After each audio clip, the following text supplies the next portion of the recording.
Good morning, good afternoon, everyone. We're still in morning, but we will be hitting afternoon, so I'm hitting both. My name is Salman Sheikh. I'm the director of the Brookings Doha Center. It's a pleasure for me to be introducing this final plenary panel. I know I've been told it's been eagerly awaited, and it should be, because of course we're going to be discussing the situation in Syria and its regional ripple effects. Let me go straight into our esteemed panel. It's my great pleasure to welcome Mr. Hussam Hafiz. He's a former Syrian diplomat. Dr. Hafiz served as the diplomat in the Syrian Ministry of Foreign Affairs from 1998 to 2012, during which he held posts in Tehran, London, and Yerevan. You defected from your post in Yerevan, of course, in protest of the regime's reaction to the uprising. You're most welcome. Thank you very much. Then, Pastor Thomas Pickering. Of course, many of you know him. He's, as the Undersecretary of State for Political Affairs, former until 2006. He's had an illustrious U.S. diplomatic career as ambassador to Russia, India, United Nations in New York, Israel, El Salvador, Nigeria, and Jordan. Thank you for joining us. Dr. Saib Barakat doesn't need much of an introduction. He's, of course, Why? He's the chief negotiator of the Palestinian Liberation Organization. He's previously the head of the Palestinian delegation to the Madrid conference, and of course has been involved in every major diplomatic effort that the Palestinians have engaged in ever since. He's also a dear friend. It's great to have you on the panel. My pleasure. And then Ambassador John Wilkes, who I've got to know particularly well over the last 2 years or so. He is the UK special representative to the Syrian opposition. He joined the diplomatic service in 1989. He is one of the best Arabic speakers you'll come across. Which is no coincidence, as he serves as the UK's first regional Arabic spokesman, and has also been in Iraq, an ambassador to Yemen. I think he's also got enough material for a PhD on the Syrian opposition by now. And certainly, not least, at the end, is Vitaly Numkin, the director of the Center for Arab Studies at the Institute of Oriental Studies in the Russian Academy of Sciences. He's also editor-in-chief of Vostok Orient and chair of the Faculty of World Politics at Moscow State University. He has a long and distinguished career as a commentator and as an academic, an expert on the Middle East, and your Arabic is not bad either. Again, gentlemen, it's a pleasure to have you here. I'm going to start with you, Dr. Hussam. Everyone now is looking at the urgency of the situation inside Syria. There is much talk about a looming battle for Aleppo after what seemingly looks like the battle for Qusair being lost by the opposition fighters. Tell us, what do you think is how do you see the dynamics on the ground, and in particular, what you know about the Assad regime? Do you think it thinks it can really win? Okay. The Battle of Aleppo now, in terms of the things on the ground, around 60% to 70% of the control over the city is by the Free Syrian Army, 30 to 40% by the regime. Most of the outskirts of Aleppo now under the control of the revolutionists. I guess, and I believe that there's no way that the regime can take any land back because of the insistence of the revolutionary forces to defend the land, especially when we have elements came from the regime invited from Hezbollah and from many other sectarian groups. Now the situation in Aleppo and in some other places in Syria, we are facing forces of occupation. Sectarian groups from Iraq, from Lebanon, from all over the world came under the banner of sectarian banners in Syria is making that resistance against occupation. And also, that would bring about the real danger of spilling over the crisis in Syria to the surrounding and neighboring countries, because of most of the neighboring countries have the same strata, same social fabric, same social weaknesses. So if the international community allows Assad to continue with this battle, we're going to end up with total chaos in the region. And I urge the international community, United States and other 5 permanent members to do something urgently to stop the regime killing his own people. It's not just a moral duty, it's now a legal duty to do something, including invoking all the international public law and international human rights law instruments and mechanisms, including imposing no-fly zones in the northern part and southern part of Syria. It's now a moral and legal duty to protect the civilians and the Syrian people against the forces of occupation of Hezbollah, the regime, and other sectarian groups. Let me just ask you, let's take a very hypothetical scenario, but maybe one that is possible. By August, September, the rebels have to flee Aleppo. Can the regime continue the momentum and quote-unquote win? Can it push over the opposition? The regime definitely can't win, especially in Aleppo, because most of, as I said before, most of the countryside of Aleppo is in the hands of the revolutionary forces, not rebels, the revolutionary forces. And they are defending their own lands, their own homes, their own families. So no matter how little the arms they have now in their hands, but for them, there's no alternative but to fight till the last civilian, till the last soldier. In the same time, even if the regime brought in Hezbollah and other fighters, the supply lines are really long. They can't survive that long. And also, fighting under these sectarian banners will turn against them, because the regime apparently is pushing towards having more sectarian conflict in Syria, more polarization between Shias, Sunnis, and so on. But the national feeling between Syrians is very strong, and they are seeing the battle now, as I said, it's a battle against occupation. Thank you. Ambassador Wilkes, let me turn to you for a second. What is the responsibility of the international community to Syria? And linked to that, where are the real red lines that will obligate the international community to really intervene and, if necessary, to remove Bashar al-Assad? I think there are 2 main responsibilities of the international community as a whole. One is to address the humanitarian crisis. I think we all know the figures which the UN have recently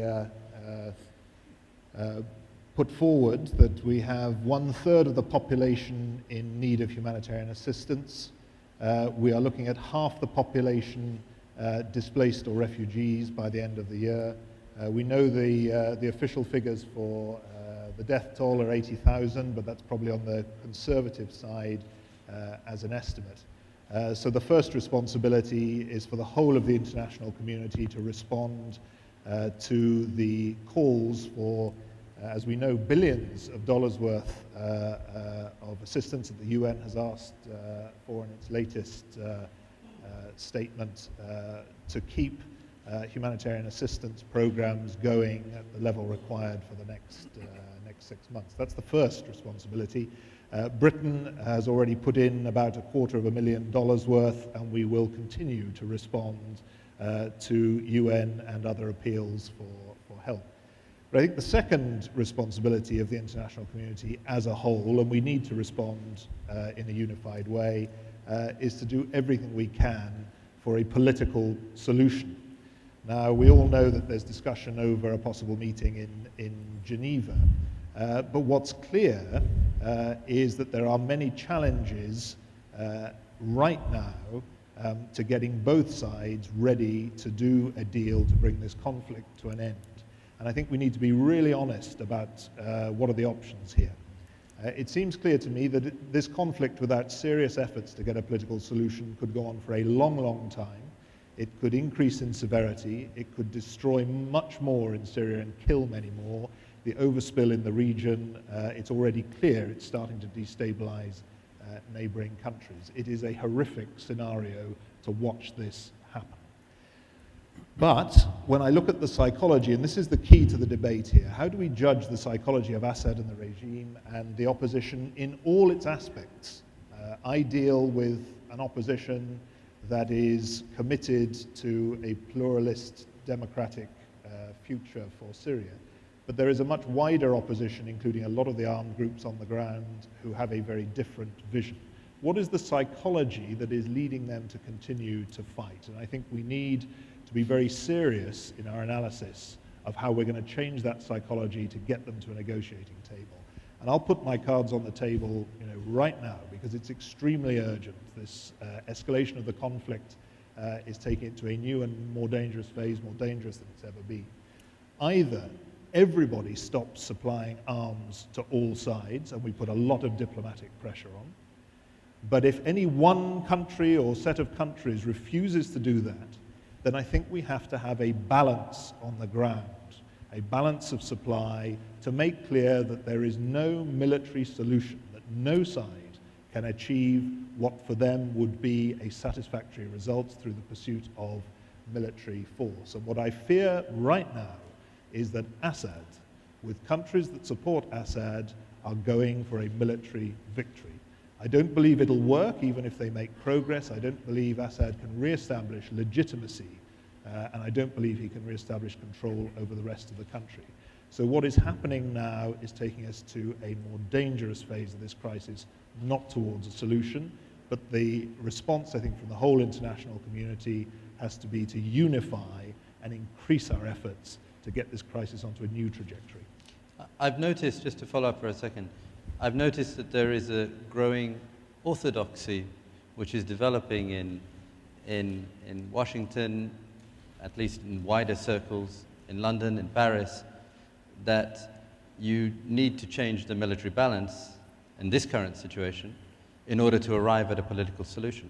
So does that mean, and given what you've just said, does that mean we're closer now to providing arms from Western capitals? Under the circumstances of today, I think that is seen as more likely to open up an opportunity for a political solution. But we have to respond to circumstances as they change, and clearly there are major downside risks in trying to achieve a military balance. Is it achievable? And if you do achieve it, what are the downside risks involved? So there are no simple solutions under current circumstances. Thank you. Dr. Saib.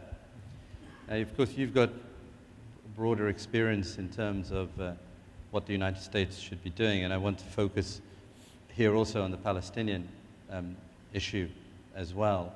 If you could give a sense, first of all, of how the current effort by Secretary Kerry is going, but also your advice in terms of how Palestinians and perhaps even Arabs are seeing the U.S. efforts more broadly in the region. Thank you, Suleiman.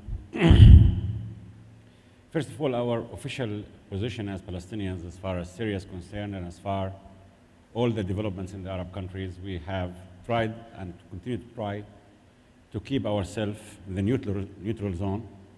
We have 600,000 Palestinians in Syria. They cannot be fleeing to other countries. They're not accepted. The number of Palestinians killed in Syria is 1,400 till today.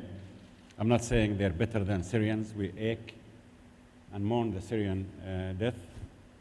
And we hope that the impact on us will be employing every element of damage control as possible. I'm afraid to say, this is my personal opinion, that it's too late for a military solution in Syria, as we know it now. It's too late for a political solution on Syria. Geneva II is an American agenda that's totally opposite to the Russian agenda. And the question to all those involved is, day after what? Day after us, you have the United States of America, is a country that's war fatigued, domestic-oriented. They're asking themselves, we saved Libyans' lives, and then Libyans kill us, and then why should we solve the problems? And as far as we're concerned, all the US has to do today is to move from the squares of what's possible to the square of what's needed. What do I mean by this? American diplomats, officials, leaders, presidents, envoys came to the region, came to Israel, focused on what the Prime Minister of Israel can do and what he cannot do, and then they tailor their solution to fit that size. Repeating the same things over and over again, as Einstein once said, it's madness. It's madness. Because if you boil water, Salman, and add coffee to it, you can have coffee. Don't think you're going to have orange juice 1 time or 1 million times. So what the US needs to do is to move to the squares of what's needed. What's needed is 2 states in 1967. Americans will not impose solution. Americans will not make concessions and decisions for Palestinians and Israelis. It's going to be us. But the ability of Israeli decision makers to hide beyond being part of America's political life make some of them believe that they can derail and delay the solution of them. Today, the US identification of interests. If we take, for instance, I can identify 7 elements of American foreign policy in Obama's second term, 2013, 2017. Number 1, security of Israel. Number 2, helping, assisting, aiding America's allies in the region, and that's a broad definition in terms of military help, military cooperation, military presence, aerial, ground, missiles, naval, and then thirdly, fighting terror and extremism. Fourthly, helping or supporting democracy and reform. And fifthly, preventing Iran and containing Iran's spread of nuclear weapons. And now Iran is the bulldog that will scare the region, protecting the oil. And then 7th on the agenda is follow up to the peace process. So now, if we take Syria, for instance, and we see what the Americans are thinking, and this is what I'm thinking that they're thinking, they want to contain the Syrian affairs without spreading it to Lebanon, Jordan, and so on. Secondly, they are monitoring very much the Nusra and all these Qaeda because they buried bin Laden in an ocean, but the possibility of his resurrection is possible too to the policies that we do afterwards, the day after. They making sure that no chemical weapons are spread here and there. And now, when Assad depended on Iran and Hezbollah, and even if he sweeps militarily, do you think the region will allow him to stay as a tool in the hands of the Iranians and Hezbollah? And then democracy after Assad. And also, you know, the Golan Heights, not a single shot was fired to Israel since 1974. This is a real item on the agenda. Look, the first attempt to democratize in this region was in Tunisia, 2010. It was Iran, 1951, when a gentleman of the name of Dr. Mohammed Mossadegh won free and fair elections, formed a government, began the process of reforming, developing, fighting corruption, and certain intelligence agencies in the West brought him down in 3 years, not knowing that in 1953, when they brought Shah and General Zahedi, that they planted the seeds of Khomeini. The one question we all, Russians, Americans, Palestinians, Arabs, should ask ourselves, what do we do to make the right people win? What do we do to make the forces of democracy, human rights, accountability, good governance win? Did we ask ourselves this question? Did anyone ask themselves this question? Are the Russians really concerned about what goes on in Syria? Or they don't want the Americans to spread their missiles in Czechia, Poland, Abkhazia, Georgia, Dagestan, and Shishan, and the 25 million Muslims, and so on? These are questions, legitimate questions of national interest to nations. And we don't want to be the battleground for just because people should have the eye to see that, when we say 100,000 Syrians killed, it's not just a mere number. It's not a mere number. A whole nation is being destroyed. A whole nation is being destroyed. Now, as far as the point of being a Palestinian here, no one benefits more from Secretary Kerry's success than Palestinians. And no one loses more of Kerry's failure than Palestinians. This is the truth, Thomas. This is the truth. And in our kitchen, Kerry's failure is not an option for us. So President Mahmoud Abbas had met him with 7 times. I met him 4 times in the last 2 months.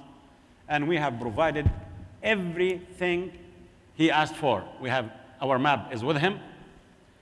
And our positions in terms of 2 states, 67, swaps, security, Jerusalem, share capital for 2 states, just an agreed solution to refugees, all stand.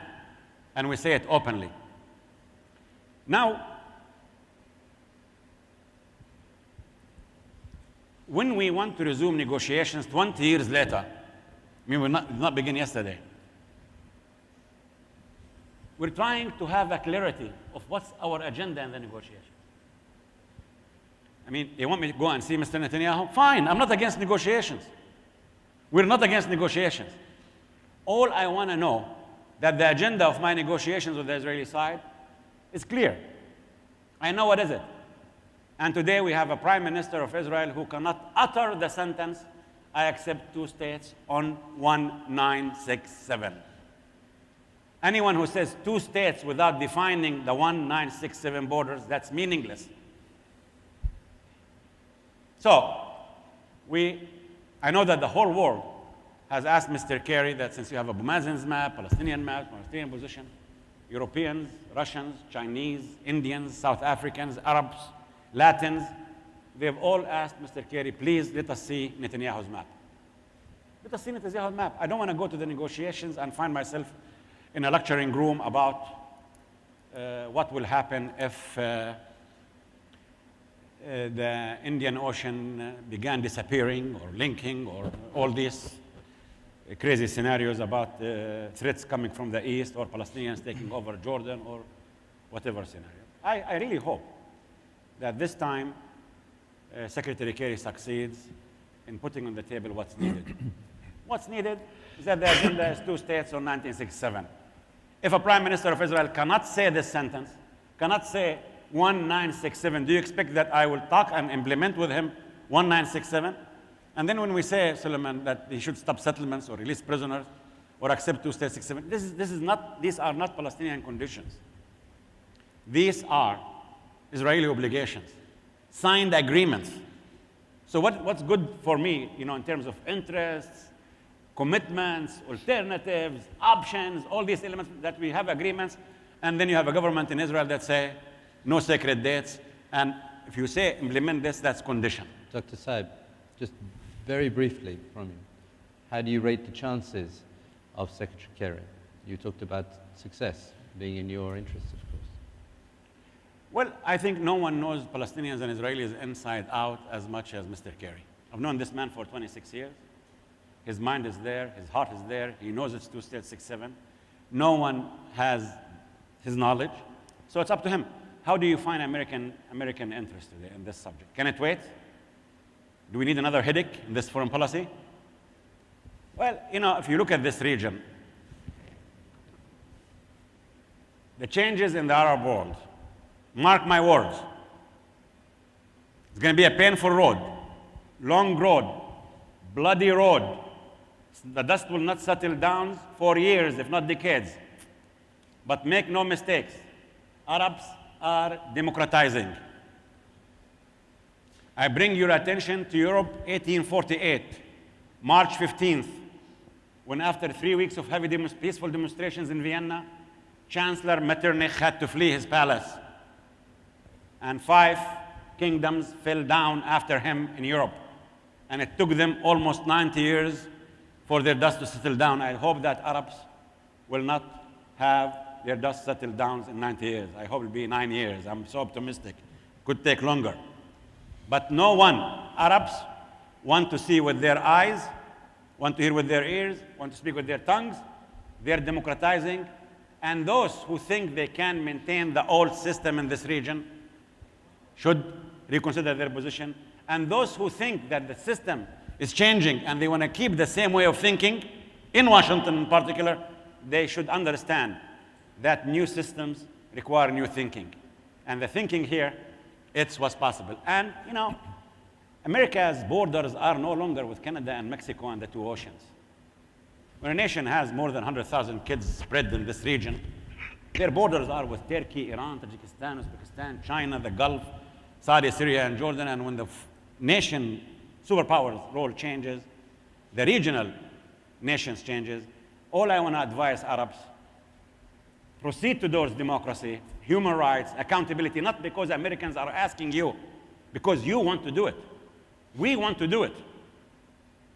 Two things are required for this region to send it in the path of change: democracy, human rights, women's rights, and so on. One, democracy in the Arab world.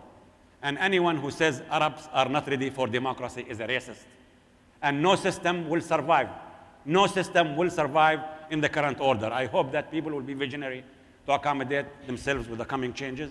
And secondly, what's required is peace between Palestinians and Israelis. And here, Salman, we don't need to reinvent the wheel or eat the apple from the start. It's two states on 1967. Thank you very much. Ambassador Pickering, I want to come to you. Of course, there is much talk about another conference in Geneva, almost a year since the first one.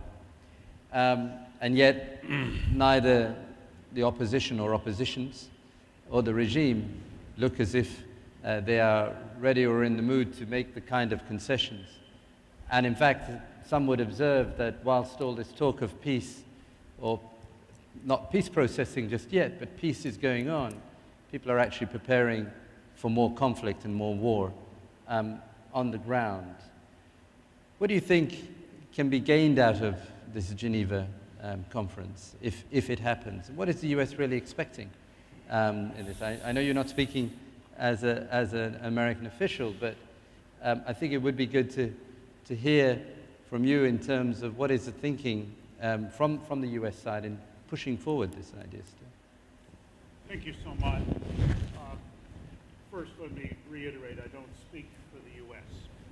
Secondly, let me just briefly say to my friend Sy that John Kerry undertook this initiative of his own free will, fully supported by the President.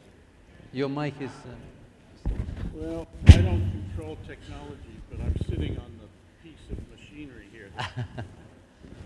Where is your mic? We've lost the mic. There we are. Take me a minute. How's that? Perfect. All right, I don't speak for the U.S. Let me have a word with my friend Sy. John Kerry took this initiative on his own free will. It was high on his agenda. The President is supporting him. We certainly all wish him the best of success.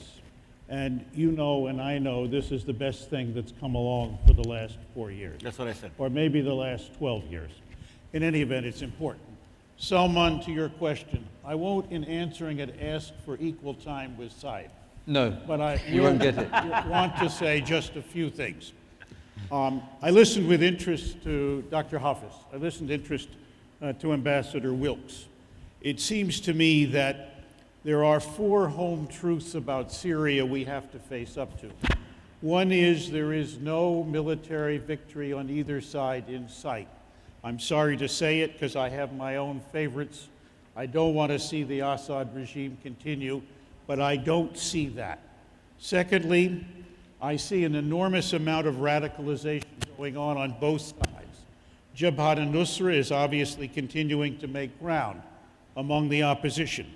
And there is no question that Iran Revolutionary Guard training of the Alawite Jaish al-Shab has its own obvious influence and is going to make, I think, a significant difference in the future of the Alawite people in Syria, and it is making it more difficult.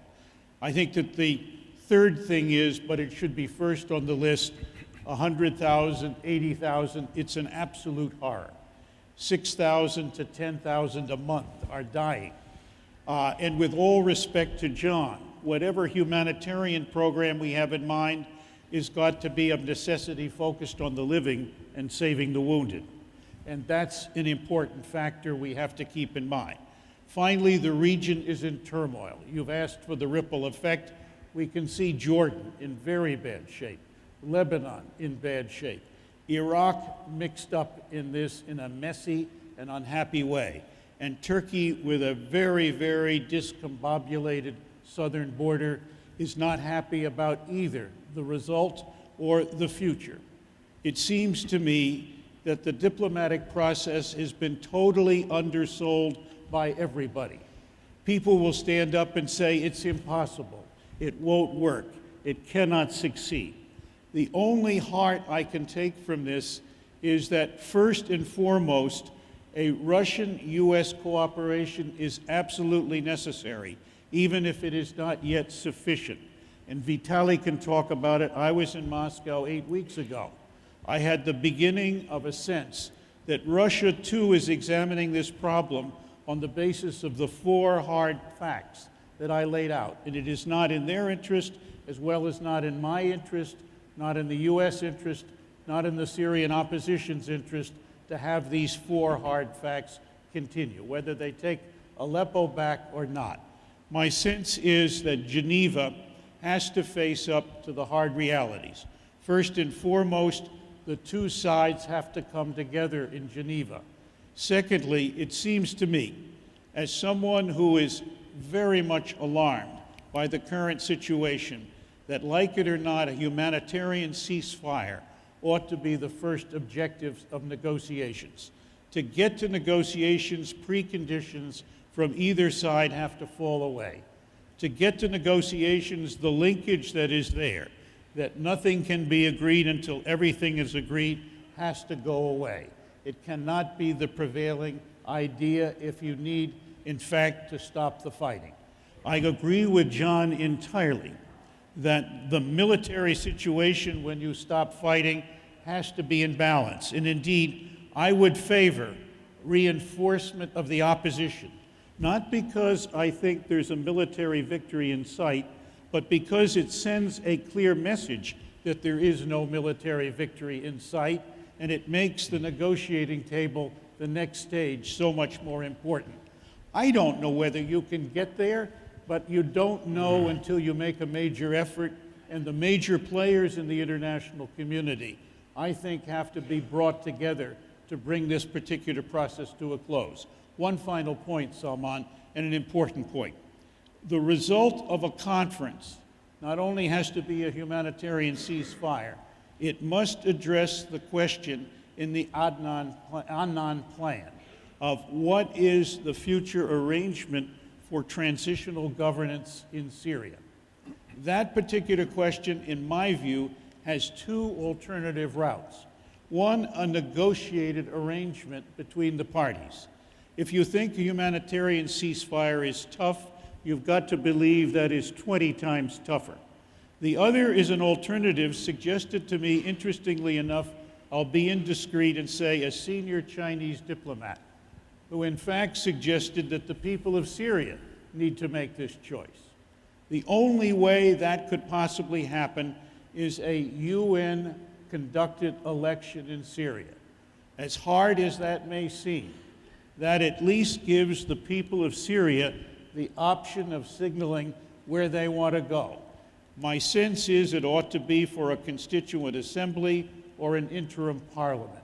If it's for that, then the body elected by the Syrian people will have the option of choosing the government and maybe even focusing in the future on the Constitution.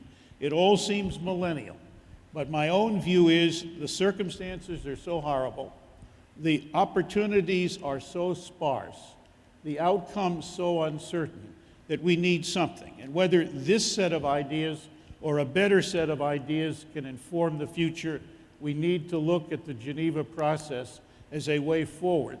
Too often in this part of the world, my country and others have felt military force is the sovereign answer to all problems. Once again, we face that set of alternatives. Syria is, in my view, a special case which makes it highly unlikely that military force will solve it. One final point. I think we ought to give a solid look at the question of whether a no-fly zone shouldn't also be imposed as a way of pushing in the direction of a diplomatic solution. Thanks. Thank you. Well, there's a lot there, and thank you for those ideas. But what you are advocating is more support for the fighting rebels on the ground, and maybe even a no-fly zone, but at the same time, the fruits of a Russian-American dialogue. Now, many would say we haven't even got to first base with the Russian-American efforts. It's been more than a year now since, and in fact, Kofi Annan has been, if you include his efforts, it's been a year and a half. And yet, all we've had is, you referred to the numbers killed, you've had maybe a tripling of those killed in that period. You can't even get the Russians and the Americans to agree on a Security Council mission to the refugee camps in the region, in Jordan or anywhere else.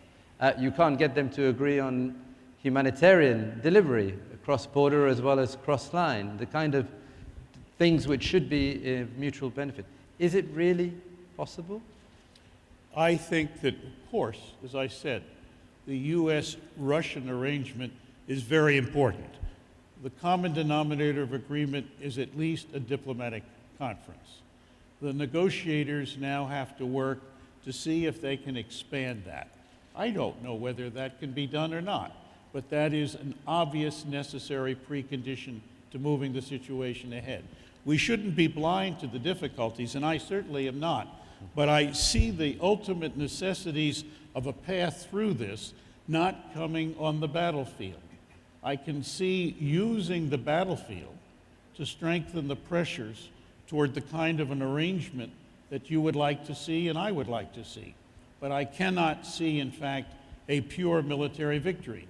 I think that Secretary Kerry's initiative in going to Moscow and getting whatever low common denominator of agreement is there is only the beginning. And I can't tell you where it will go, but I didn't find these ideas necessarily totally apparent in Moscow when I talked about it. Thank you. It brings us very nicely to Dr. Vitali, and let me apologize, I got your title a bit wrong. Of course, you're the director for the Institute of Oriental Studies. Again, it's a pleasure to have you here. I want to sort of pick up a little bit more on the direction we're going in this discussion. First of all, with Geneva, Iran is a sticking point, and its inclusion. Totally crazy. How can that circle be, that be squared with the US objection to having Iran at the conference? And secondly, let's assume there is an American-Russian effort that starts to gel. What leverage really does Russia have on the Assad regime? I believe that this leverage cannot be exaggerated. Assad is fighting, and the whole regime is fighting for its survival. And I totally agree with my colleagues that there can be no military solution for this conflict. But the tragedy of the Syrian society is that it is deeply fragmented. And there is a significant, what Russia understands, that there is a very significant fragment of this society that is supporting Assad. So it's a lot of people. If we take even Syrian army and security, and the army is about 320,000 people with families and all supporters, and it's still cohesive. It's still fighting. So that's why we're in favor of a political solution. There is no military solution, and I think it brings us together. Coming to this humanitarian... Just to interrupt you for a second, I'm sorry. So you don't believe that the Assad regime can win? I don't believe that any one of the conflicting sides can win. It can be... so they can win temporarily for some period of time, but then it can come the opposite side, and it happened already. So all sides had illusions about the possibility of military victory, but I believe I think it's normal. That's why we're in favor, in my understanding, I'm not representing the government, That's why we're in favor of this political solution. We are against violence. We signed the Geneva statement or agreement, Geneva 1. So we're sticking to the provisions of Geneva. So the main difference between us and some of our Western partners is that we would like to have this international conference without any preconditions, no preconditions, because a very significant number of Syrians are still supporting Assad. Coming back to this humanitarian catastrophe, so it's true, but let's not forget, as Farid Zakaria mentioned in his recent article in Time, that in Iraq, for instance, during last 10 years, about 200,000 people have been killed, and much more refugees fled the country than now from Syria. And the Western coalition forces couldn't do anything to protect security for these people. Syria gave refuge to about 1 million people, refugees from Iraq. Let's be fair. I'm not defending Assad's regime. Nobody is defending Assad's regime in Russia. But let's be fair.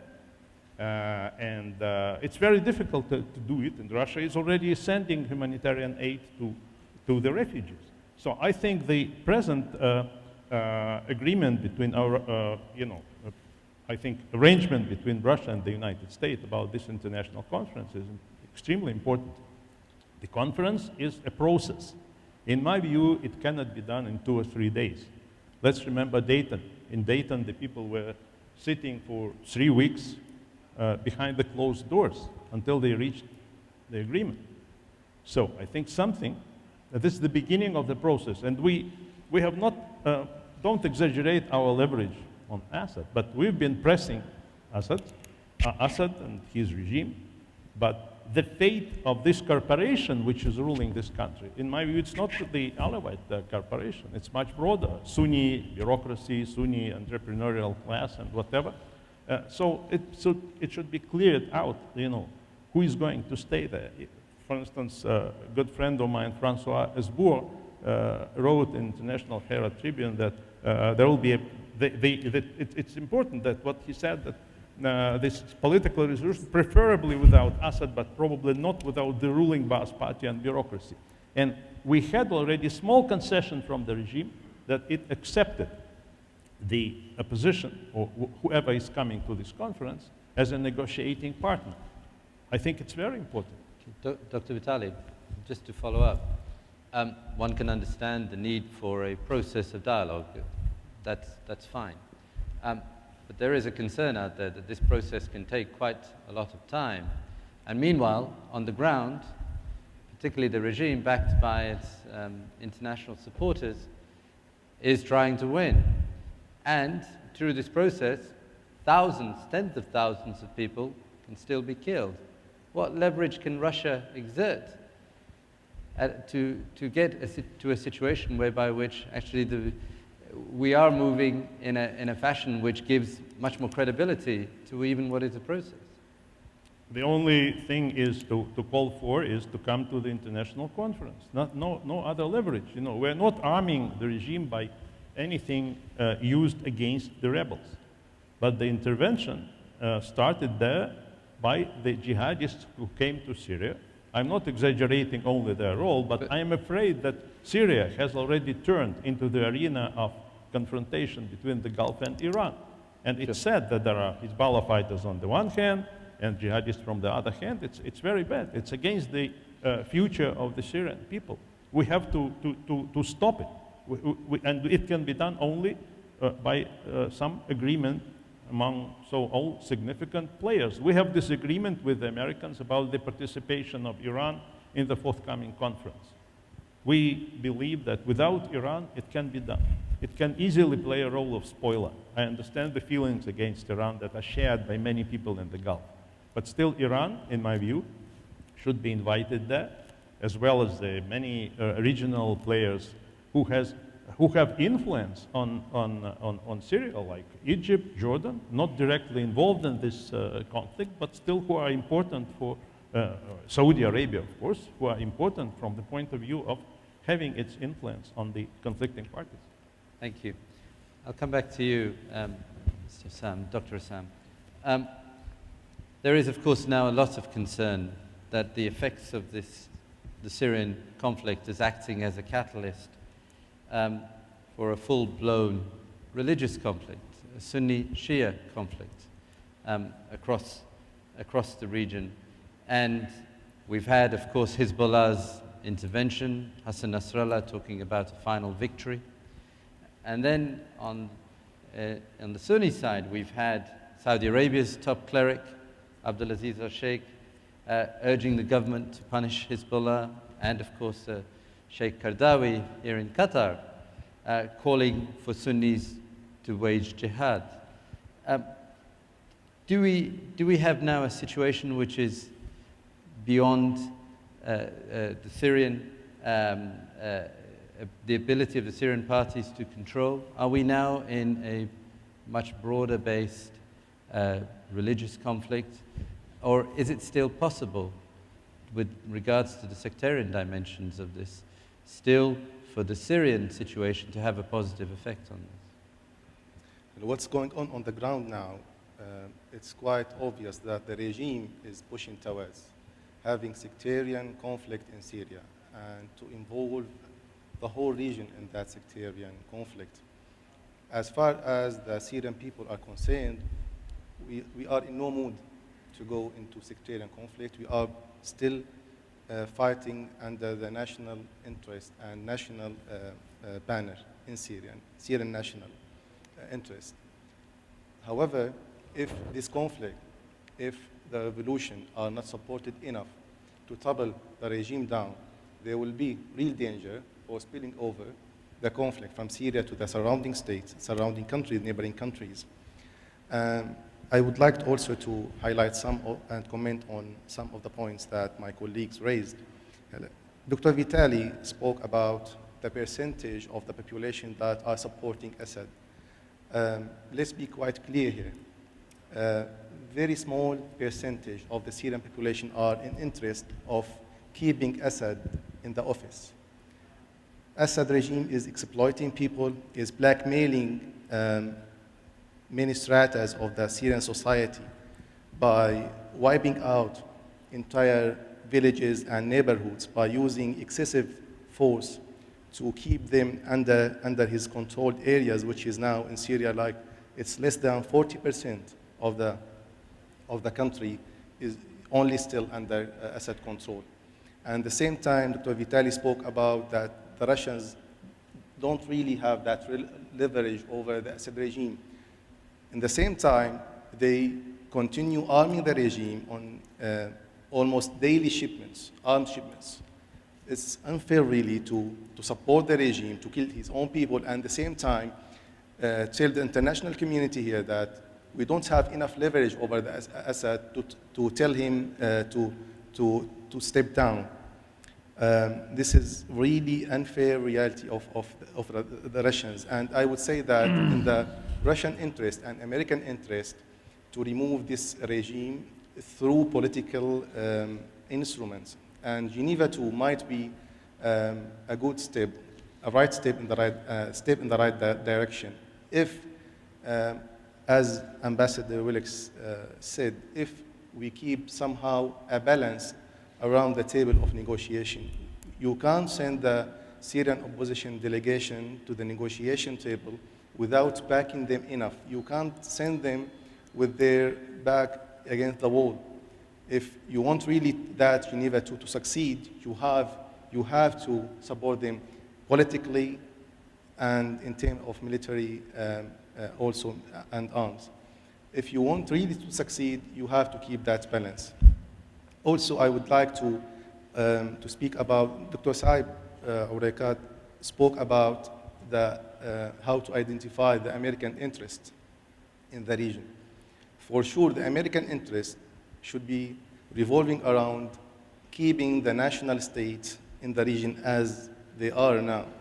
Of course, most of them are artificial and outcomes of Sykes-Picot Agreement, but after 100 years of Sykes-Picot, they are the only components in the Middle East that we have, and we have to continue supporting their existence as they are. Some theories spoke about dividing the area into much smaller states, much smaller components based on sectarian affiliation, and so on. This is entirely against the interest of the United States and even Russia. If you want that scenario to be out of the scene, you have to help the Syrians take the Assad out of the picture. And Geneva 2 might be one step in that direction. Geneva 2 might open up a new track, political track for changing the chapter. Geneva 2 is very slim chance that it succeeded in ending up the whole Syrian crisis.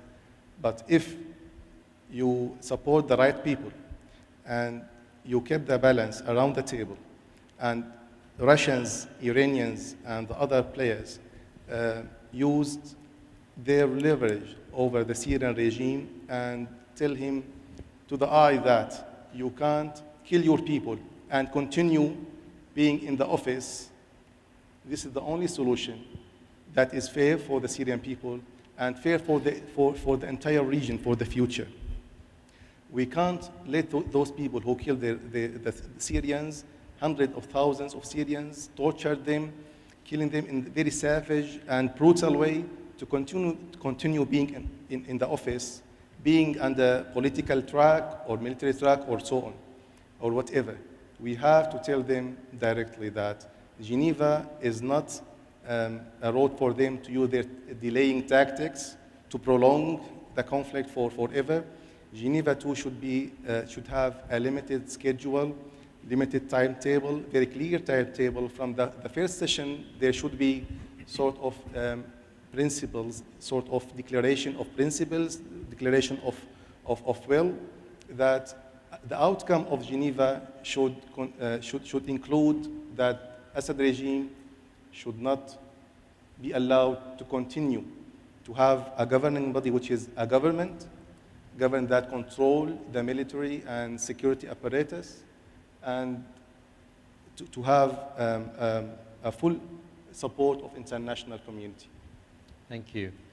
Ambassador Wilkes, Sykes-Picot was mentioned, and it's only half coincidence I come to you. Ask him about Sykes, none of his business. I should say, Salman, that this was recently raised with my French colleague present, who helpfully said, well, it was more Sykes than Picot. Okay. About Sykes. Well, what is undeniable now is that the area from the Eastern Mediterranean to the Gulf waters is now increasingly becoming a zone of conflict. You've got, in fact, conflict resurging in Iraq. You've got it in patches in Lebanon, and of course, Syria as well. It may well spread much further. In fact, what you're looking at is a patchwork of not just conflict, of perhaps even different entities or groups that start to resemble very much a much more broken environment. What prospect is there for real wholesale change here and the unraveling of those post-Ottoman arrangements? Well, if we talk about Sykes-Picot and we look at history, we've also got to talk about, the 400 years before the Ottoman years as well. But I think also we must put it in balance with the history of the last 100 years, because there's one really important element that I think will help us here.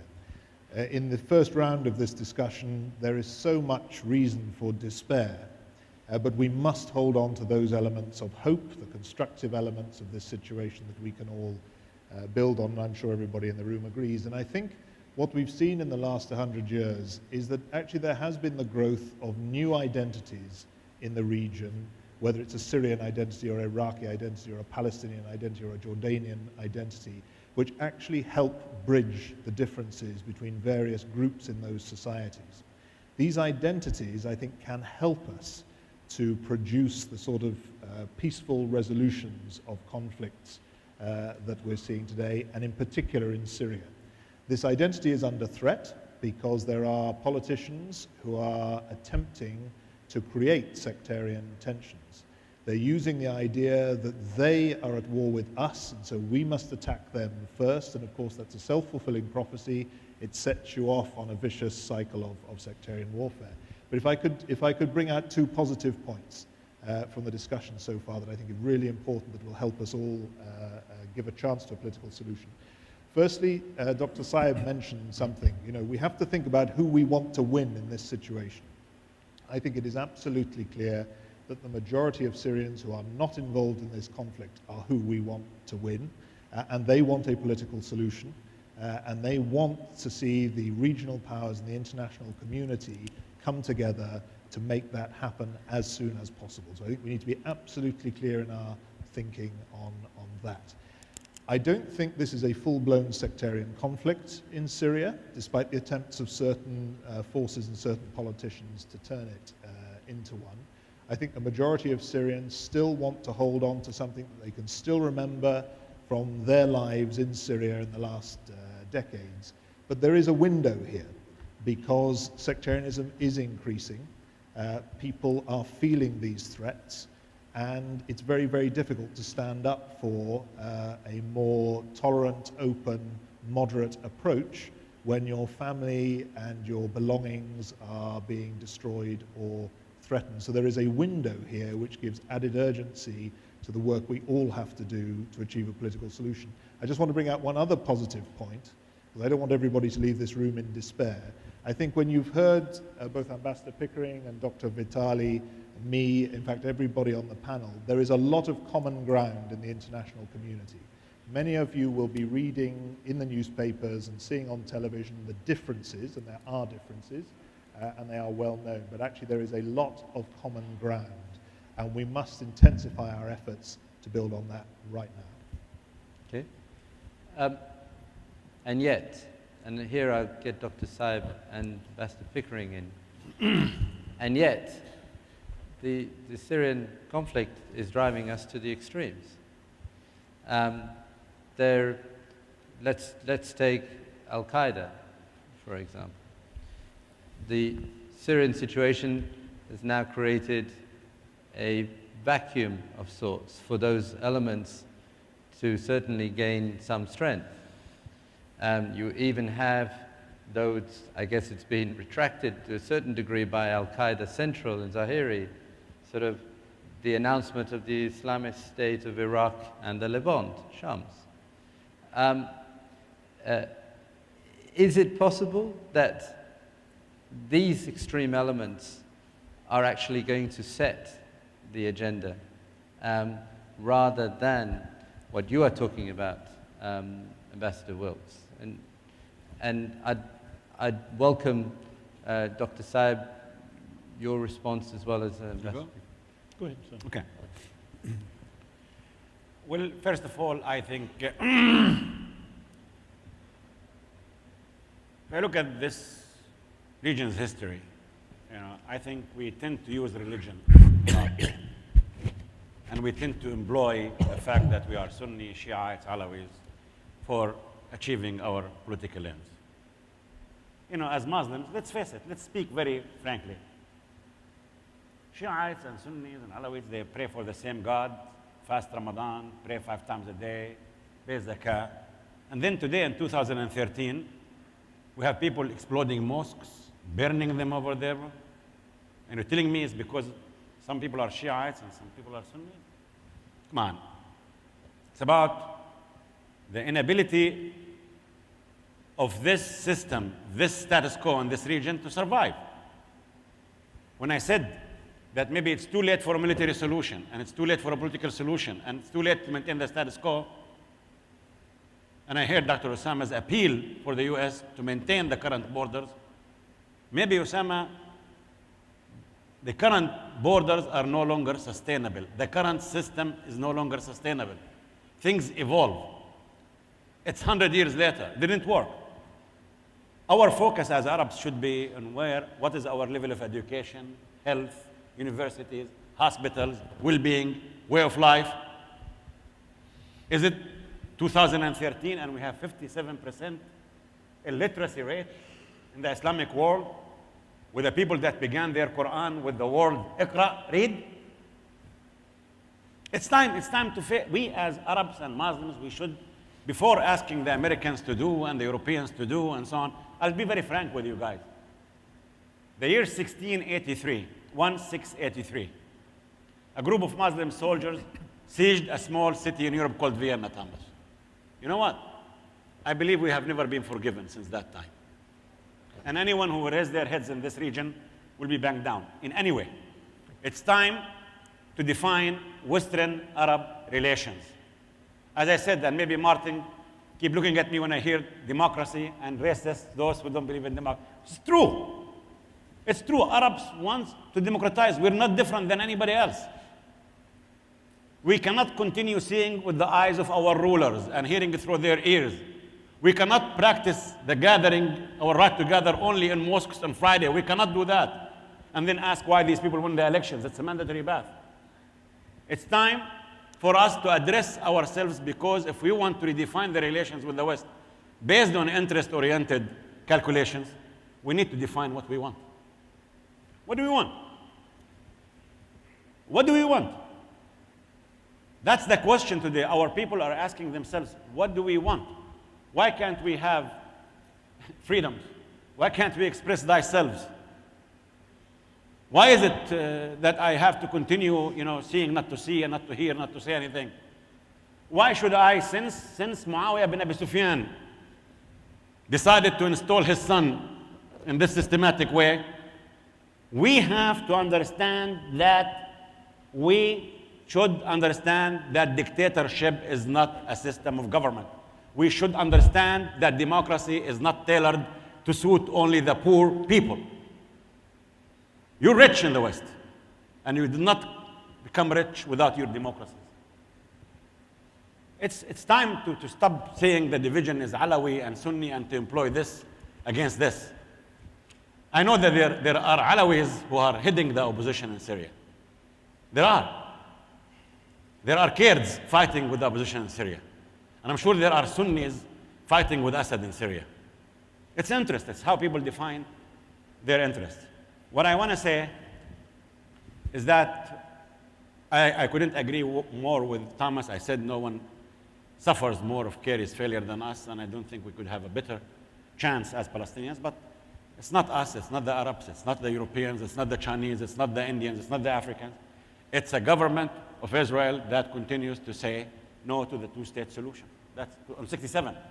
They say two states, but they don't want to define. That's a major problem. And look, you can, I as a Palestinian always worry. It's too difficult to be a Palestinian, to be honest with you. Very difficult to be a Palestinian, all right? Why?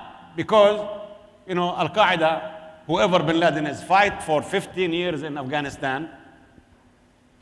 They never mention us Palestinians. The war is over. And what's their ammunition? Palestine. No evil should be committed in the name of Palestine. Killing women and children, attacking New York, Casablanca are criminal acts. Has nothing to do with Islam or with our religion or with Palestinianism. Dr. This Saad, is the other employment of things. let me just ask you just briefly on that. Of course, the Assad regime, Hezbollah, and Iran and others are still invoking the axis of resistance in terms of Who was their ally, countering- Salman, 5 years ago? Yes. 3 years ago? Who were the allies of Assad in his resistance, perseverance, resilience? Who were with him?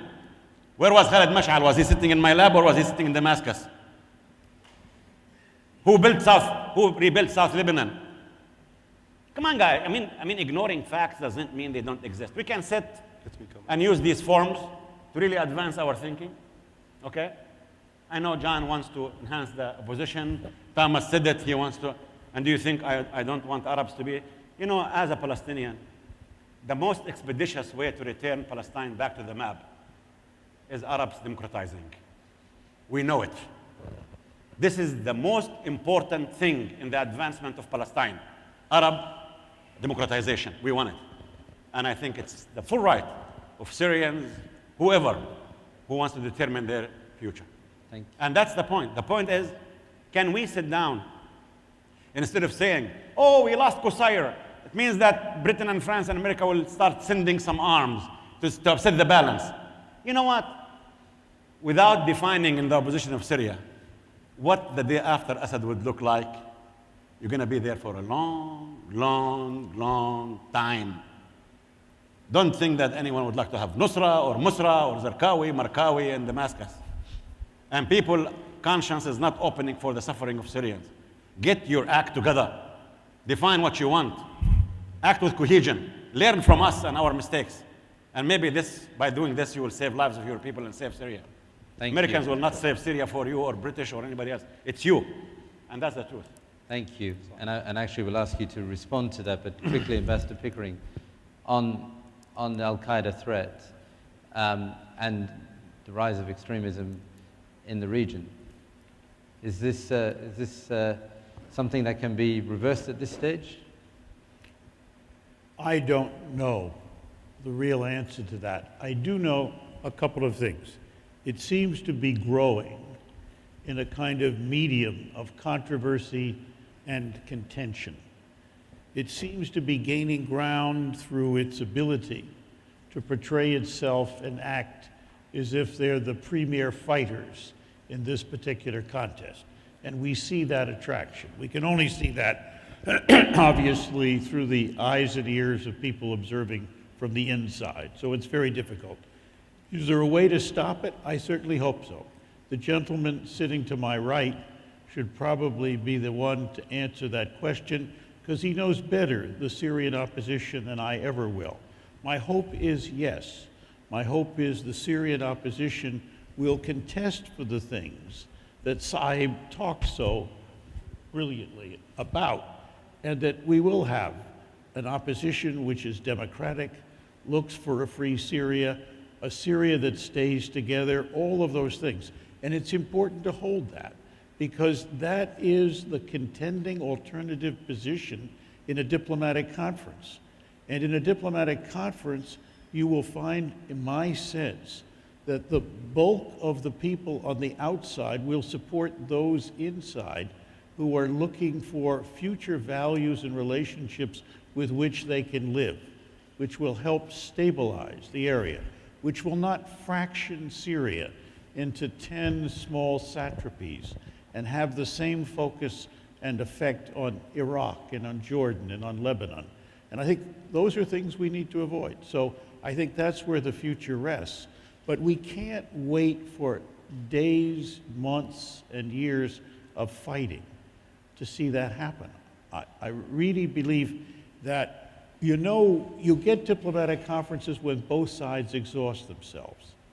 And both sides are not near exhausting themselves. So the outside players here have to provide what initiative and pressure and possibilities they are to short-circuit the notion that 200, 300,000 Syrians must die before you can get the kind of reasonable relationship which I think you can reach now. Thank you. Before I come to you, Dr. Hussam, I just want a quick word from you, Vitaly in particular. How can we stop Lebanon from getting itself into another nasty, long civil war and collapsing? You know Lebanon extremely well, and you know that if a civil war in Lebanon reignites itself, as a result maybe of the Syrian catalyst, it will be very difficult to put to an end. So how is it that we can insulate at least Lebanon from this? Yes, I think that I agree with Ambassador Pickering that the spillover of the continuation of fighting in Syria will have its impact on all neighboring states, including Iraq, which is already there, and Lebanon, of course, it's also already there. And we are as Russians, because we are a Christian Muslim nation, we're very much afraid and scared by this growing influence of these radicals. We have, by the way, already fighters, jihadists from Russia fighting in Syria, about 200 people. And we have our own jihadists fighting in Waziristan and against the American and Karzai forces, you know, along with the. So I'm afraid it will happen. So Lebanon will be, of course, first victim of this. Let me ask you here more bluntly. Is it a mistake for Hezbollah to be so openly fighting in Syria? Hezbollah believed that it should confront the jihadist front. So I'm afraid that Mr. Brzezinski is right, saying that it's already sectarian war there happening in Syria. I have some doubts about that, but we're learning lessons from what happened in Libya, from what happened in Iraq. We care about our, Christian community all over the Arab world. About 1 million Christians fled Iraq after the invasion. The same is happening in Syria now. We have certain responsibilities. Syria is not the main partner of Russia in the Middle East. Turkey is number one. We have 4 million tourists coming to Turkey, spending more than $6 billion every year. And we have differences on the Syrian issue. So the issue is not our own interests. We care about Lebanon. And one of the points why we care, it's about Christian community and the minorities. It's very important for us. Okay. I want to, we've got about 25 minutes or so I'm keen to open this up. In the midst of our responses, we'll get you, Dr. Hussam, to explain to us perhaps what is more of an intra-Syrian solution that can help Syrians themselves come to a resolution of their conflict, maybe with the support of the international community, but we'll come back to that. I know we're going to get a lot of questions. I'll start with Martin.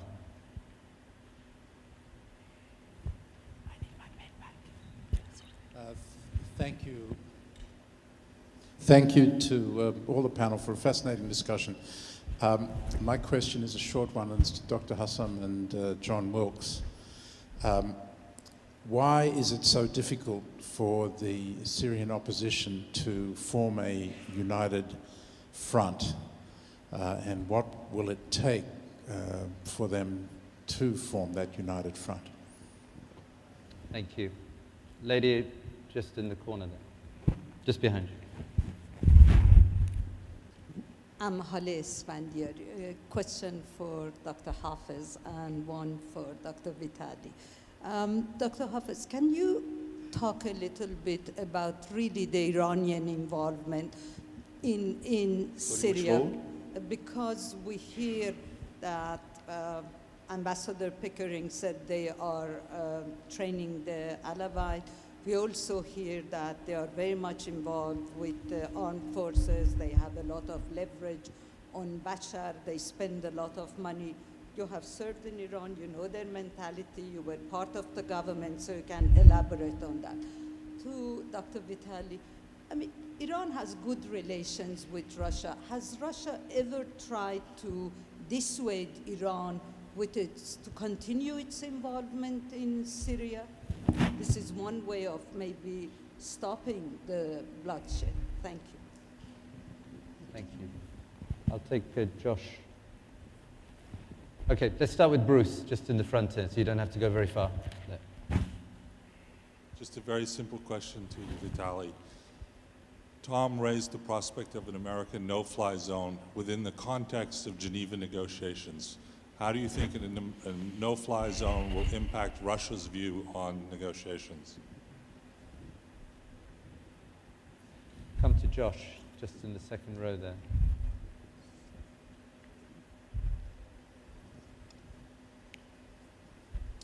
Thank you, Josh Rogan, Newsweek. Over the last 3 days, I've heard many people from many different countries, governments, say that they're waiting for the Obama administration to make a decision before stepping up actual concrete assistance to the opposition. Lots of people in this room, lots of governments represented here are ready to do that, and they are simply awaiting the White House's process to complete before moving forward. They say without U.S. cover and U.S. support and U.S. leadership, steps like a no-fly zone and arming the opposition are simply not going to happen. Ambassador Pickering, I'm speculating that perhaps maybe you still have some contacts in the Obama administration. Could you tell us what is your best take on where they are in that process. We're led to believe by news reports that there's very important meetings happening, that there's very serious discussions happening. Is that real? Are they close? Is a decision imminent? And do you think President Obama will actually make the decision to arm vetted secular moderate elements of the opposition anytime soon? Thank you. Moaz, did you want to ask?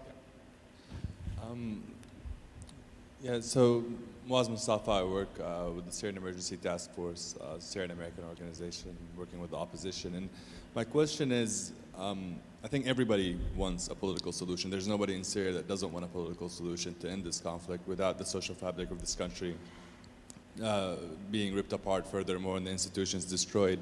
But if we go back to Geneva too, and I guess my question is to Ambassador Wilkes, wouldn't it be wise that before we go into negotiations that there is an enforcement mechanism that is set by the international community with a limited frame to where it could force Assad to actually seriously negotiate? Because so far, if we go to Geneva 2 today, for example, the balance on the ground is completely in his favor. He has no reason to sit down and think seriously about a solution to the conflict. So enforcement mechanism, is that an option to put on the table? It's actually a good question. It should also apply to Vitaly in many ways, in terms of what the Russians would think about something like that. Hisham, just here.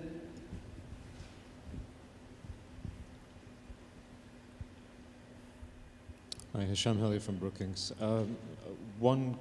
Two questions. One to Vitaly, as a clarification, I was hoping you could enlighten us, because you said that nobody's defending the Assad regime, and I'm not sure how you square that with Russia's physical support for the Assad regime, militarily, strategically, and on sorts of levels. So maybe I've misunderstood something that you could clarify for the audience. Ambassador Wilkes, I want to ask you a very serious question, and I hope that you'll be frank with us. It's been almost 3 years. I mean, we're getting very close to a huge death toll, over 100,000 people. Would you have done anything different over the last 2 years? Would you have done anything different in terms of dealing with this crisis? Because one day we will all ask ourselves that question. Thank you. The gentleman just got his arm. Mohammed Fadl, University of Toronto, Faculty of Law. There's been a lot of talk about sectarianism in this conflict as a result of Hezbollah's intervention, but no mention, or at least hasn't come, not a great deal of attention has been brought up to the fact that you have certain countries in the region for the last 30 years spouting vicious anti-Shia propaganda that sort of made the Shia community throughout the Middle East feel very vulnerable and thus amenable to this kind of rhetoric. And so I'd just like to hear people say about what governments can do to pressure certain governments to stop this kind of anti-Shia propaganda as a first step toward working toward a solution to the day after. Thank you. And then just a lady in the front here.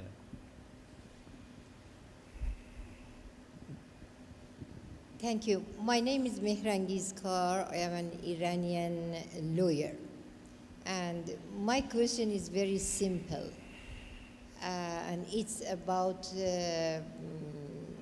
fighting between Shia, Sunni, Alawi, that somebody says that it's coming from outside and from West countries. But I was witnessing that Shia Muslim people, they are not allowed have a mosque in Cairo, and the Sunni Muslim people, they are not allowed have a mosque in Tehran, Iran.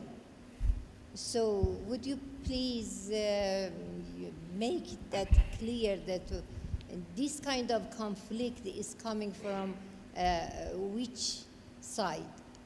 Inside our region or outside the region? Thank you. Thank you. And I'll just take, I'm sorry, I'll just have to take one last question, the gentleman at the front.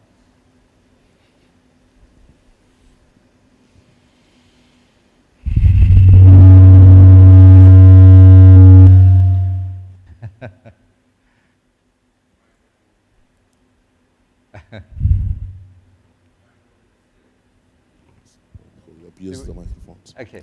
I would like just to bring the issue of the Shia and Sunni. I'm very much worried about the rhetoric you see on the internet. If you go to YouTube and you see the rhetorics now between the Shia and Sunni, we worried about that in the United States. We just had a meeting with the Shia community and Muslim Public Affairs, and it's now been talking to the Shia community in the United States because we even worried this can even come to the United States. But I do believe that maybe in this context of the Syrian conflict now, should have the international dialogue of interfaith between the Shia and the Sunni cross the region, because I do believe this could be not only in the Syrian, but can spill over all over the place. Thank you. Thank you very much. I'm sorry, I know there's a lot more hands, but I do want our yes, and Dr. Saib has to leave, so I'll give you the first word. Who is the first? I'm really sorry I have to be leaving to another commitment, but all I want to say about explaining the conflicts and the fight in the region by Shia, Sunni, Alawi. The Shah of Iran was there for 1953 till 1979, and I believe Iran was Shia. There were common grounds, common interests in this region, and I don't know what General Aoun is, Michel Aoun. Is he Shia, Sunni, Alawi? Christian. Or is he a Maronite Christian? Christian. These are alliances about survival, about interests, about defining who's who. It's not about that Hezbollah went to Syria because they're Shia. It went to Syria because But they are the fall fighting of under Assad. that banner. They are fighting under that banner. No, the fall of Assad would mean drying the sources of their supplies, of their survival. All right? You have, at the end of the day, we can employ elements of what we are, what we're being, and so on. But in Palestine, we don't have Shia and Sunnis. We're Sunnis. And Hamas made a coup d'etat in Gaza and split the country, which we are not a country, under occupation. What do you explain? What do you explain? And if you don't have Sunni and Shia, don't you have division by villages, belongings, families? We employ all these elements. We employ all these elements. All I'm saying is that for Iraqis and for Syrians, for Palestinians, the definition is, what are we? Are we Sunnis, Kurds, Shiites, or are we Iraqis? Are we Maronites, Christians, or are we Lebanese? When we adopted the nation state of Sykes-Picot, what we did, we took in our bag our tribalism and our defense mechanisms of belonging to certain families and tribes and belonging and so on. We cannot accommodate our acceptance of the concept of nation states and safeguard it with the instruments of how do we define ourselves. It's time for us as Arabs to redefine. It's time for us as Arabs to start rebuilding our nations through what we want to be. And I don't think the elements of what being Shia or Sunni or Alawi, it will be employed. If you don't have this, you will have Gaza, Nablus. If you don't have Nablus, Gaza, you have Hebron, Jericho. You will have this on that. And nations, at the end of the day, nobody wakes up one morning and feels their conscience aching for Palestinian suffering or for Syrian suffering or so on. It's about nations defining their interests. Thank you. Sam, you just wanted to say something in the presence of Dr. Yeah, because I don't really understand. Yeah, please. I have to really have another lecture, so somewhere else. Sorry, Martin. Take off. I don't really Take understand off the logic behind. But I want to listen if you have something to say. Or something. Exactly, just for 1 minute, please. I don't really understand the logic behind alleviating the current borders and the national state as they are now in the Middle East. While we have all these pre-state elements that you described, tribalism, sectarianism, which is built inside. Yes, I know that. For the time being, the only solution we have as Arabs in this area now is to continue living in these borders and to twin our national interest together with international human rights and modernization and all these standards. So we can't now, we don't have the means now to alleviate these borders and the national state as they are now to go for post-modernism. It's really not in our generation at least. Thank you. Also, let me just continue.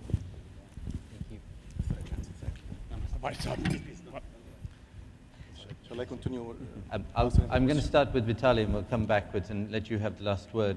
Vitaly, a number of questions that were addressed to you. One Bruce asked about a no-fly zone in the context of Geneva. And is it really that Russia's not defending the Assad regime? Thank you. First of all, how can you imagine that someone is supporting this regime and voting at Geneva 1 for transition? The main idea of Geneva 1 is transition. So how can we support this regime and vote for this transition? It's not very practical. So we are in favor of transition. We're in favor of negotiation, peaceful settlement of this conflict. But we are against regime change everywhere. Regime change from abroad, as enforced from abroad. Let the Syrians themselves decide who is going to rule them, whom they elect. Fair elections, fair constitution, democracy. We don't have disagreements with our Western colleagues here and with a lot of reasonable people from the Syrian opposition. But we're not not signing any new agreements about arms supplies with Syria. We have old obligations. This regime is still legitimate in our eyes and in the eyes of the international community, or a significant part of it at least. So it's, we are simply fulfilling our obligations, and there are certain sort of weapons that are defensive and supporting certain sort of balance which exists there. And these weapons cannot be used against the opposition. So another thing about no-fly zone. And when you say defensive, it includes Russian trainers going to Syria now to train Syrian army on the anti-aircraft systems that also it's a part of our old obligations. But there are also trainers fighting fighters from the Free Syrian Army on the Turkish territory. You know this better than me. And about the no-fly zone, I don't know, but I am afraid that Russia will be strongly opposed under any circumstances to any sort of no-fly zone. That's lessons from Libya. No-fly zone turned into direct military intervention, and the Russian leadership felt cheated by its partners, and this military intervention turned into chaos, spread of weapons across Africa. So we all know what happened in Libya. So it's the lessons of Libya. No-fly zone is not accepted. What we are afraid of in this in this regard, that there might be a provocation to ignite Syrian-Israeli confrontation on the Golans. That's why Russia proposed sending its peacekeepers to the Golan Heights. We believe that the old provisions, 40 years old provisions, not allowing the permanent members of the Security Council to send their forces, is not valid anymore. And if Israel and Syria agrees, it should be done. The Israelis, they promised us to consider this seriously, and anyhow, it's not rejected by the Israelis. I think it's very important. And what about an internationally backed enforcement mechanism, something that will come to Ambassador Wilkes on as well, to back up whatever is achieved in these negotiations? By Security Council, it's clear. It's clear. It needs backing. This could be done before even. Yeah. You would be for that. I think it will play some very important role. And the last thing I would like to say about the Shia and Shia, Sunni, and Alawi, and whatever, you know, the Shia project, to be very frank, it started from 2003 by the Shia projects played by the United States. And it's paradoxically, Maliki is generously supported by both Washington, D.C. and Tehran. And then it was replaced by another project, maybe, I don't know whether it's Sunni project or something like that, but the Iranians turned into one of the most influential forces in the Middle East after toppling the regime of Saddam Hussein. Thank you. John, you had a number of questions, including the enforcement mechanism, but also Martin's in terms of why has it been so difficult for the Syrian opposition to form a united front, and also maybe if you want to get a little bit philosophical, but for only half a minute, on would you have done anything different? Yeah, well, I've got to give very frank answers and very brief answers to all three. Why has it been so difficult for the Syrian opposition to form a united front? I think if I had to say in one word what's missing and what we've got to still encourage is leadership. And in the sense of probably the most renowned British military leader in the Second World War was Field Marshal Slim, who said leadership is a mix of character and vision. And what we have had in the Syrian opposition, both on the ground in Syria and among the externals, are various people who've had character and various people who've had a vision, but nobody who's got anywhere near to doing even what Dr. Saeb Erekat just did, and give a very passionate and rousing speech about the need to look at the whole question of development, the whole question of education, the whole development of taking the highest values of the traditions of Arab and Islamic civilization to inspire people to change their conditions for themselves. There are people in the Syrian opposition who believe that, but I think none of them have been able to stand up and actually give a convincing vision like that. So what we're left with are some individuals who in certain areas of the opposition have been able to exert leadership. On the humanitarian side, to a certain extent, General Idris on the military side. But we haven't seen that politically. There's no Ataturk or de Gaulle who is able to really influence the majority of Syrians on the ground. I mean, the honest truth is, a majority of Syrians at the moment, I don't think support the regime or the armed opposition. And there's a need to address that group. And we need to encourage it, because it could be the single most important thing to turn this revolution around. And I always quote to the Syrian opposition Mao Zedong's theory of insurgency, that it's 80% political, it's only 20% military. It's about winning the people to your side, and then whatever military force you've got is used then to keep the pressure on the regime, and then you bring it down. Many of them accept this, but it's just not happened. And as Saeb Erekat said, it won't come from outside. We can advise and we can point these things out and we can give them all sorts of training and coaching and mentoring, but it's got to come from them. I don't say this just as a criticism, because the character point is also related to the fact that after 40 years of this dictatorship, there was no politics, there was no civil society to speak of. People are really starting from a very, very low level, and progress has been made in 2 years. But it's too urgent to wait for this to develop in the fullness of time. So that would be my answer there. I would say, just in parentheses, we look at the future of Syria, and at best, we're going to have a fragile peace at some stage. I think the big difference, and again, it's what we're focusing on with our British programs of support, and I know many other donors are as well, the big difference will be developing institutions. That's the absolute key area of activity, beginning now with the coalition and its institutions, and ultimately if they set up some form of administration in the northern Syria liberated areas, as they're called. I'm quite happy to develop that afterwards with anybody who wants to understand more of our thinking on that. On the enforcement mechanism, very simple answer, yes. I think what is so important about Russia and America, and indeed it's wider than that because Britain and France and China, the P5, are involved at the moment, I think, in a much more constructive discussion about Geneva and about transition, is there must be enforcement mechanisms. That is our role, I think, the most important role in terms of making a success of a peace process and a stable transition. And we need to build trust between these countries for the reasons Dr. Vitali said. The trust is at a low level following Libya and Iraq and Afghanistan. But because of the specific circumstances of Syria, because of the common ground that I think has been reflected in so many of the comments today, we can rebuild that trust, and it must ultimately deliver enforcement mechanisms.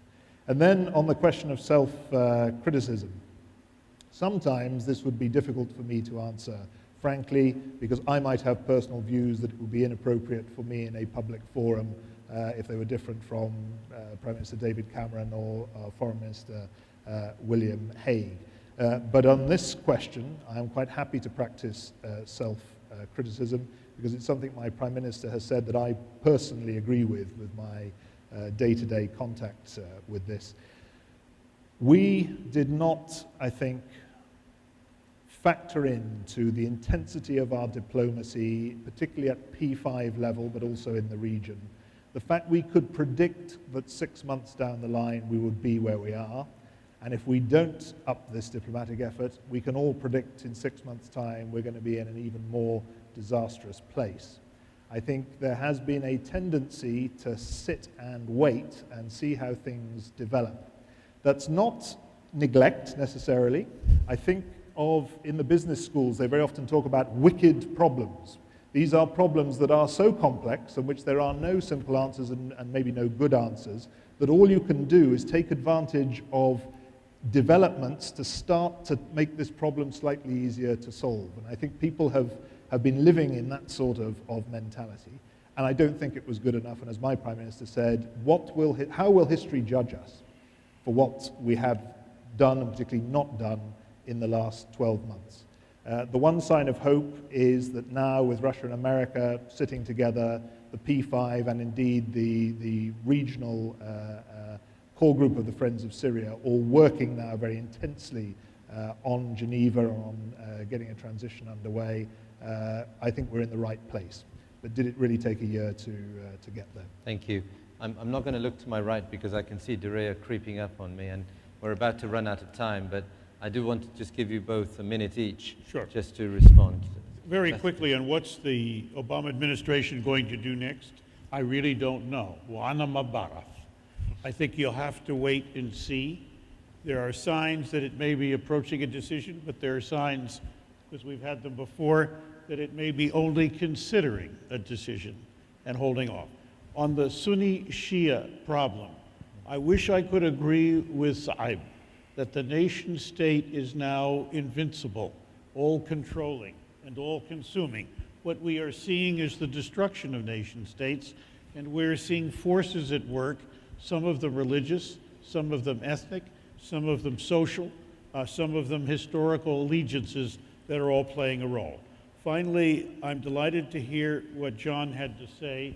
I think the lesson for the next 6 months is not to follow the progression of the last 6 months. Thank you. Thank you.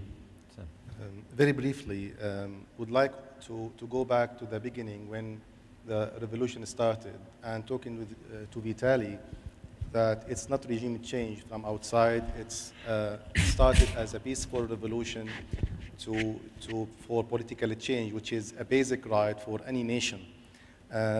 Responding to Mr. Indik, why it's so hard for the Syrian opposition to come together. As analysis, you can always speak about 40 years of no public forum for the people to participate, and this is from analytical points of view, but still it's not an excuse. They have to come together and to go out with one voice, but also this is not an excuse for the international community not to act together and to protect the people of Syria as a legal and moral duty. And we've been witnessing some indecisiveness in the part of the American administration, sometimes to the extent of conflicting messages. But we welcome the latest development in the part of the American administrations. Also, it's producing a leadership for the opposition. It's a process that started. It might take some time, but this is very natural in this hectic time of and the time of crisis for the Syrian nations. Thank you very much. We've heard a lot of talk here about diplomacy and move towards peace and Geneva. Let's hope that that does come through in the next few weeks and that we don't get more war over the next few months and possibly even longer. Let me thank our esteemed guests and panelists, Vitaly, John Wilkes, Ambassador Pickering, and of course Dr. Hussam, and of course Saib in absentia. Thank you very much, and thank you for taking part and listening in. Can we give them a round of applause?